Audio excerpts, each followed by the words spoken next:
On today's World Insight, scientific diplomacy, how scientists of all disciplines around the world put their minds together toward fixing humanity's greatest challenges. On this, we'll hear from a top theoretical physicist and an accomplished mathematician in today's special series, Brilliant Minds, as we pick the brains of Nobel laureate in physics David Gross and Fields Medal awardee Shing-Tung Yau, the chairman of the International Congress of Basic Sciences.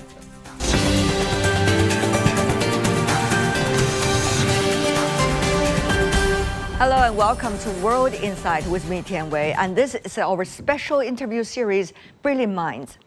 Basic sciences are the building blocks of scientific advances. Not only that, some outstanding scientists are also shouldering great responsibilities in informing the society.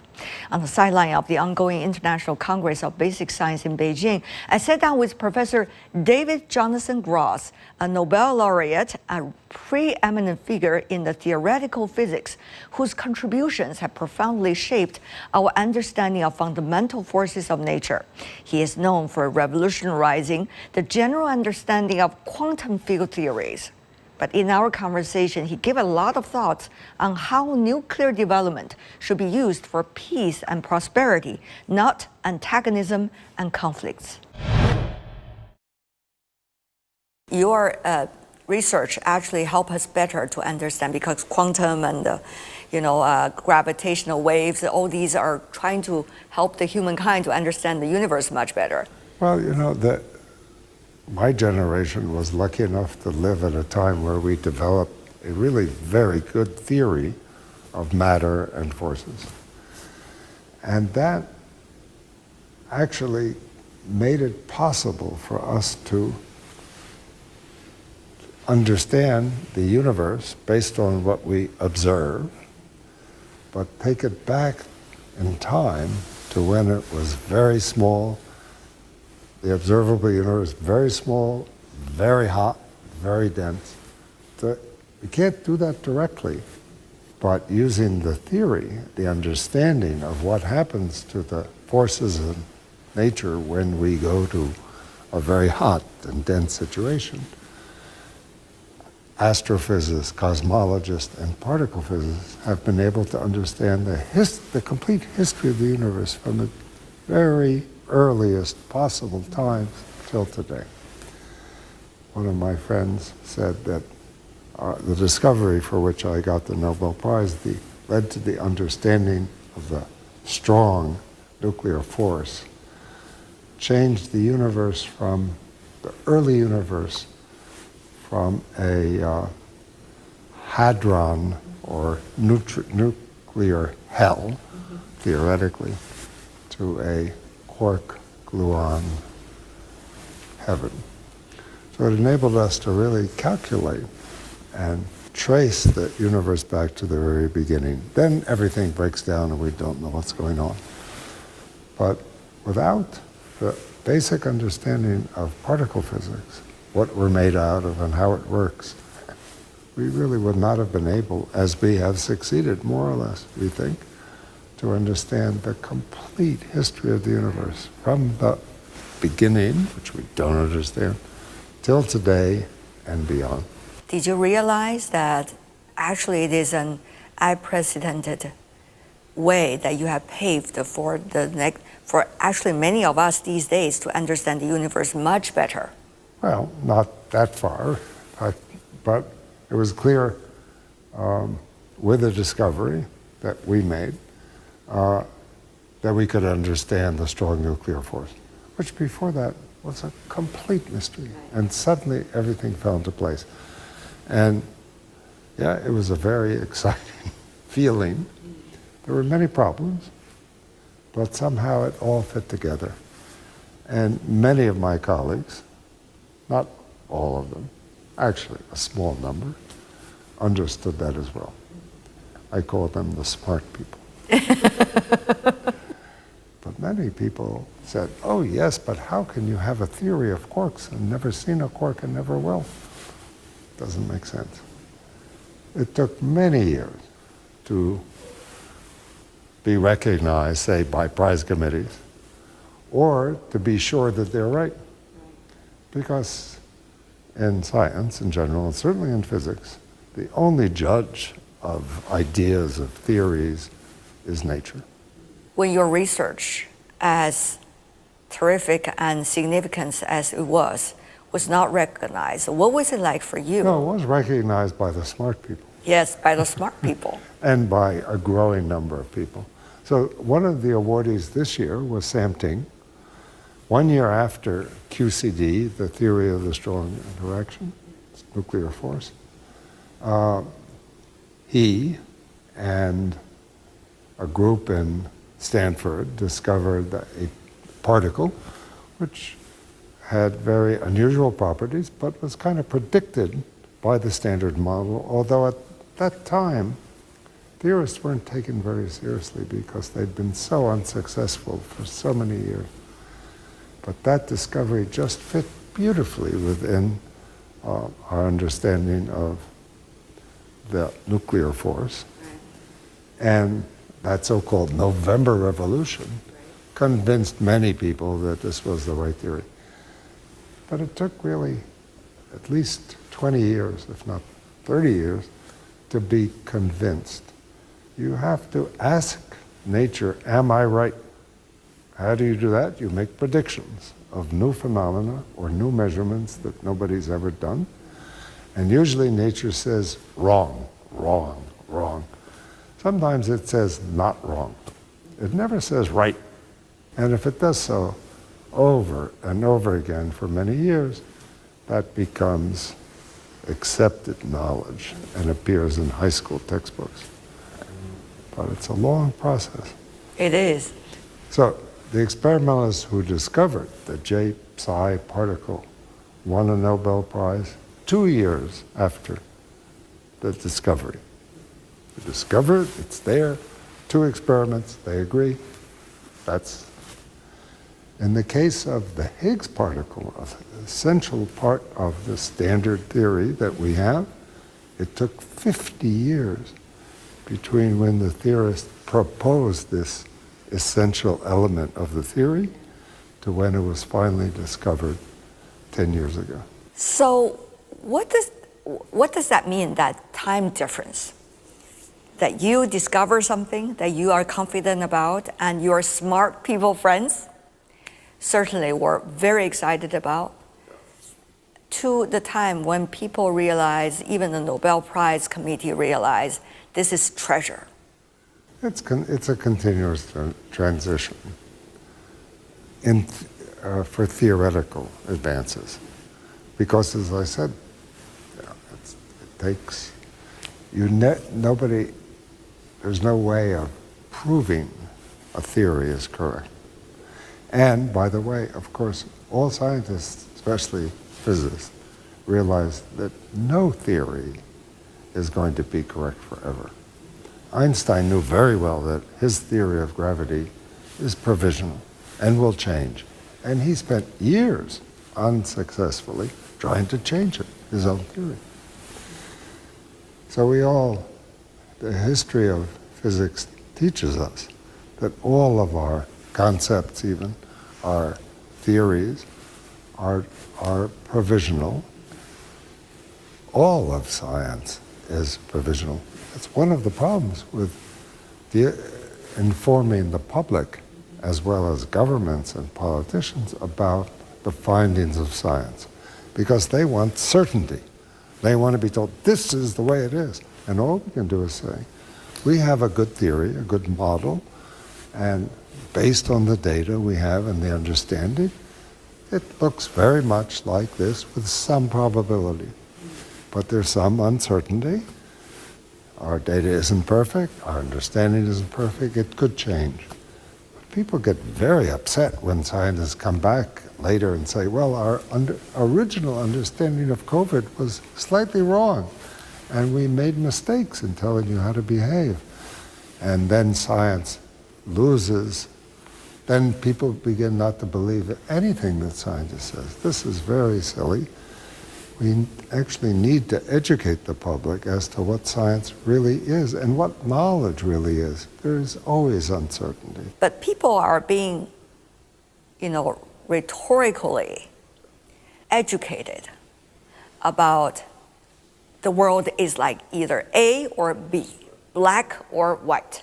And we are seeing that even more. Yeah. That's where ignorance, arrogance all come from.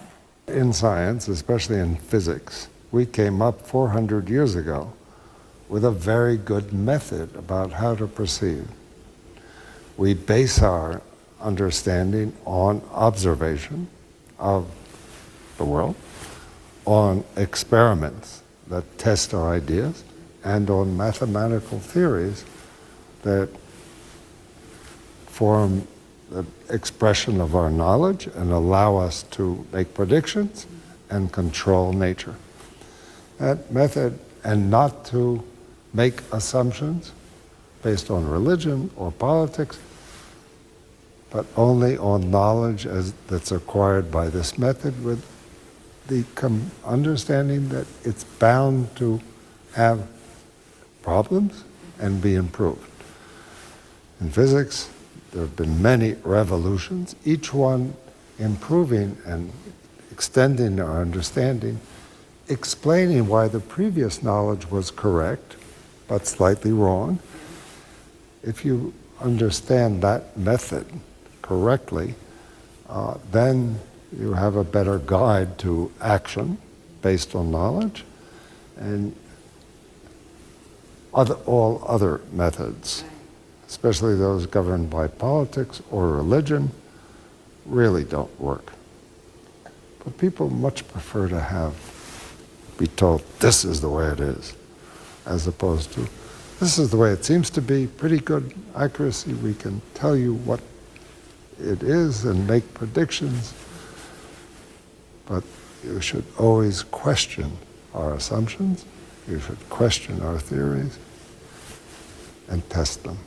The bubbles people build for themselves, that they only believe and want to listen to and only interact with the people that belong to their own group, so to speak.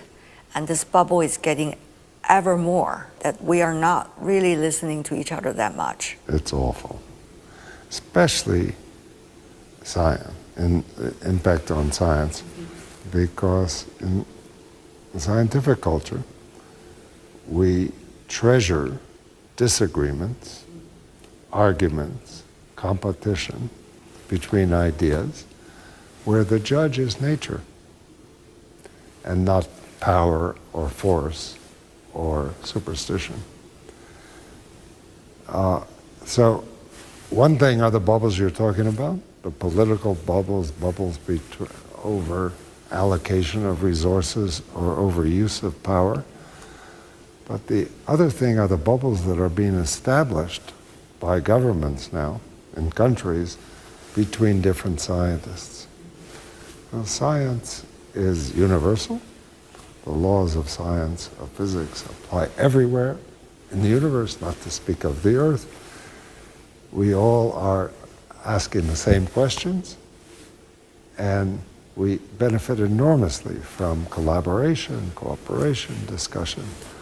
So the increasing attempts to isolate people because of industrial secrets and military conflicts is very detrimental to the development of science and, of course, to the international harmony.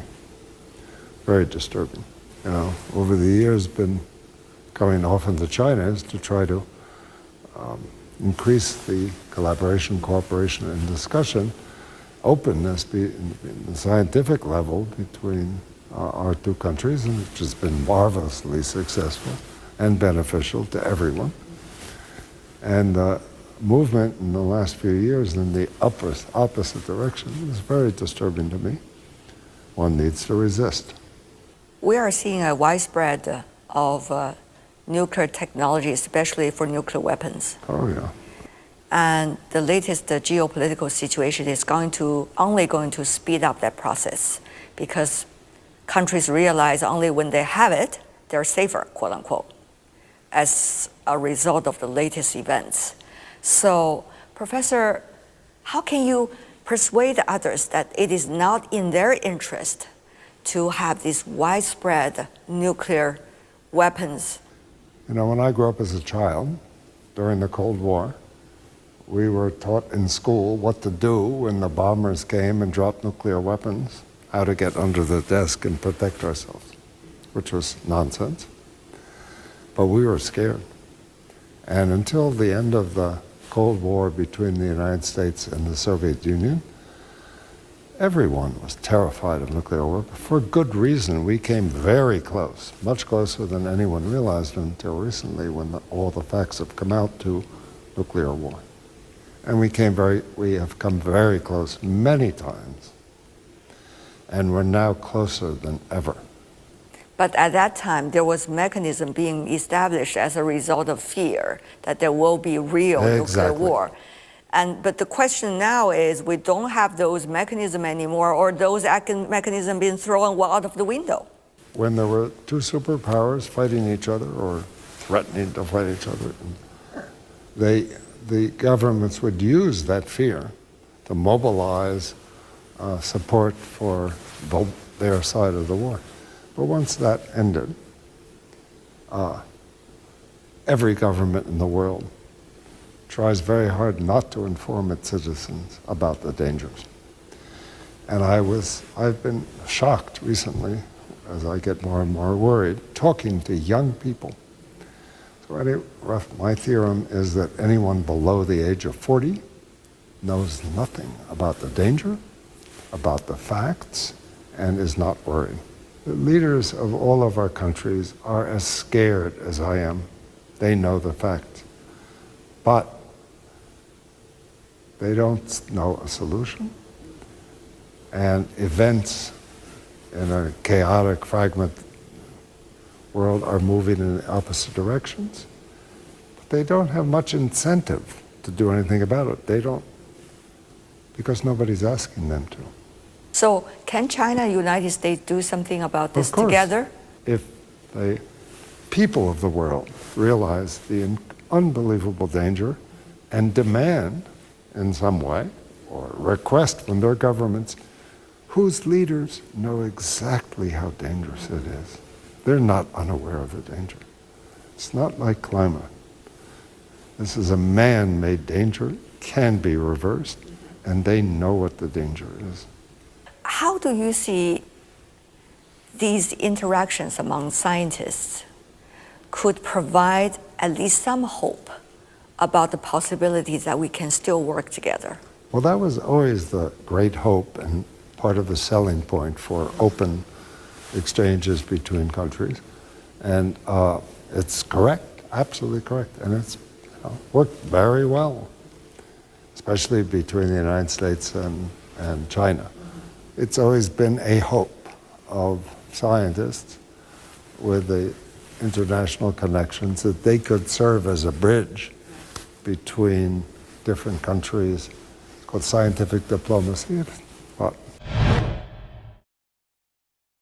My exclusive interview with David Jonathan Gross, Nobel laureate in physics, on what kind of future scientists want to see and how they can contribute. And this is World Insight, still to come in the program. High-profile Brilliant Minds interview series. How far can scientific cooperation go despite complicated geopolitics? Professor Shing-Tung Yau, Fields Medalist and Chair of the International Congress of Basic Science. Next.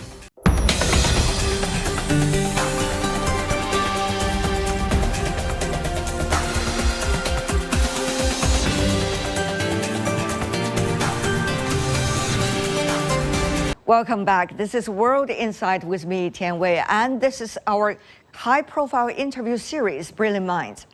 He is one of the greatest mathematicians of our time, Professor Shing-Tung Yau, the first Chinese recipient of the Fields Medal, often called the Nobel Prize for Mathematics.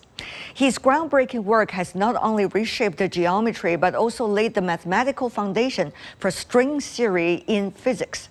Professor Yau has long been committed to nurturing talent, advocating for scientific rigor and innovation. In recent years, he has been devoting himself to the academic exchanges among basic scientists by chairing the International Congress of Basic Science. He told me that amid all the changes, he and other scientists should remain what he calls thick-skinned and hard-boned in order to weather the headwinds and make sure science is the connector to bring people together. In your opening speech at the Congress, you talk about this soaring of new theories as well as applications in many of these areas that your International Congress of Basic Science covers. Can you explain more as to what this means for scientists? Oh, well, we explained there already. Physics provides us nature, what they see from experiment and all that, but they are not sure what they see can be explained in physical theory completely. They need mathematics to help, and mathematics is very rigorous. Once we verify some theory is right, and it will be extremely important for the future experimentalists to follow. And well, it promotes the theory, and the theory could be wrong if the experiment come out to contradict it, then it's probably due to some assumption that they make is not quite accurate. Mathematics is always right. It's just that the assumption may be wrong, and we need to improve it. And in this way, gradually, we understand nature much better. The theory got upgraded, and then experiment got point to some new directions and all that. But in this whole process, technology is very important. Technology, given a computer, you know what the machine can do for you. By hand, we cannot calculate everything. Mathematics could do something, but up to some extent, we still need computer to help. But computer cannot be perfect because they make mistakes if they just keep on running in this way, and we need mathematics to help. So 3 different subjects help each other, and we make progress together. And I think it's an exciting time because all these fields are making big progress. Yes. And the younger people are excited about it. Now, in mathematics, some younger generations are already making great achievements and be able to solve some of the earlier long-lasting problems, including some of your students, in fact, or people who work with you very closely. Tell me more about where they are and why do you think this is so important? Because you have been advocates for them. Well, I think more in terms of modern mathematics, China starts around 19th century and start to learn. And then the major first step, I would say, starts around the early 20th century. So I would say it's like running a 400 relay. 400 meters relay. Relay. So I would say the first 100 starts from Professor Chen, my teacher, in the 1930s, and there are several other people in that group among the Chinese. There are Wei Liangzhao and several very outstanding people. And then in this, I would say in the second generation, kind of many friends of mine and myself following their footsteps and getting the second part. And then the third part is starting like my students and some of the young generation like Hong Wang, that you know, and then there's Dan Yu, and then Zhang Wei, and in many different, in number field and all that. So this generation are doing very well. The third relay is doing excellent well, I would say, at this moment, happening at this moment. They are close to getting fused metal, which we had some difficulty before for students growing up in China, mainland China. But now we are watching for the last relay, which we think it should be accomplished in the next 5 to 10 years. Yes. That's how I look at it. Science is really taking off, basic science, but at the same time, geopolitics also has been changing. How do you, as a scientist, look at these things and how thick skin and hard bones you have to have in order to let platforms like these, where you bring all the basic scientists, well-known ones, together? This is very important. We have to open up no matter what. And basic science is always fundamental to... When you say we, meaning China or meaning China, Congress or? Well, the Congress is one of them, and the Congress, part of China, of course, is an important gateway for China to open up to the Western world and to see our friends from Europe, from America, which with the current situation, it could be difficult if we just send our students outside because we are being blockaded by American government and all that. But science should have no boundary, and all scientists knows that, and they know they can learn from us, and we of course learn a great deal from them, and this is a very important bridge. And we learn from each other. Without learning from each other, science would progress much slower. And especially for China, we cannot close up. We have closed up the gate for a few hundred years. That was a disaster for Chinese development in science. So we should insist to open up. I should mention an interesting curiosity. You know, Japan, of course, during the Second World War, has invaded many countries. But even during the war, some of the Japanese scientists are doing really great, important work. And they are not necessarily related to weapons. And some very fundamental work was performed, even during the war period. And they also try to learn from outside. So there are independent thinking scientists. Yeah, they are independent thinking. So science is a very attractive subject to many human beings. So we are attracted by its beauty, and the truth transcends war, transcends nations, and I believe this is very important. Professor Shing-Tung Yau, an outstanding mathematician and also chair of the International Congress of Basic Science. That's all the time we have for today. If you'd like to know more, search World Insight. Check out our YouTube channel, follow us on X and Facebook. I'm Tian Wei on behalf of my team. Thanks for being with us, and I'll see you tomorrow. Bye for now.